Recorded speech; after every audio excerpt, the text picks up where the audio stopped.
যে ব্যক্তি পারিবারিকভাবে, সামাজিকভাবে, রাষ্ট্রীয়ভাবে আল্লাহর কোরআনকে অনুসরণ করবে, ফালা খাউফুন আলাইহিম ওয়ালা হুম ইয়াহজানুন, দুনিয়াতে তার কোনো ভয় থাকবে না, আখিরাতে তার কোনো চিন্তাও থাকবে না।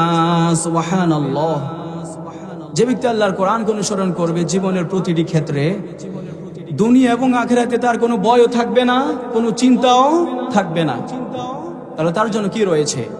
কোরআন বলে, وَمَن يُطِعِ اللَّهَ وَالرَّسُولَ فَأُولَٰئِكَ مَعَ الَّذِينَ أَنْعَمَ اللَّهُ عَلَيْهِم مِّنَ النَّبِيِّينَ وَالصِّدِّيقِينَ وَالشُّهَدَاءِ وَالصَّالِحِينَ।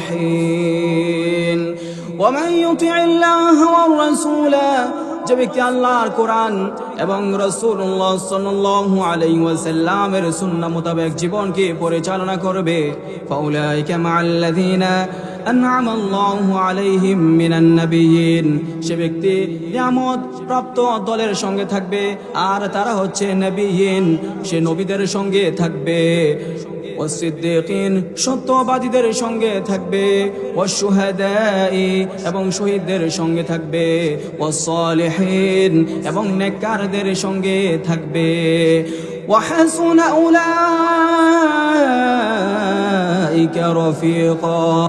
আর আল্লাহ রাব্বুল আলামিন বলেন, তোমার বন্ধু বান্ধব যদি হয়ে যায় নবী রাসূলগণ, তোমার বন্ধু যদি সত্যবাদীগণ হয়ে যায়, তোমার বন্ধু যদি শহীদগণ হয়ে যায়, তোমার বন্ধু যদি নেককারগণ হয়ে যায়, এর চাইতে উত্তম বন্ধু আর সৃষ্টি জগৎ সমূহের মধ্যে কেউ হতে পারে না।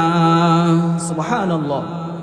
আমরা যদি কোরআন সুন্নাহ মোতাবেক জীবনকে পরিচালনা করি, আমরা হাসরের ময়দানে নবীদের সঙ্গে থাকবো, সিদ্দিকগণের সঙ্গে থাকবো, শহীদদের সঙ্গে থাকবো, তারপর নেককারদের সঙ্গে থাকবো। আর যদি কোরআন মোতাবেক জীবনকে পরিচালনা না করি, কোরআন বলেন শুনুন, ওয়ামান লাম ইয়াহকুম বিমা আনজালাল্লাহু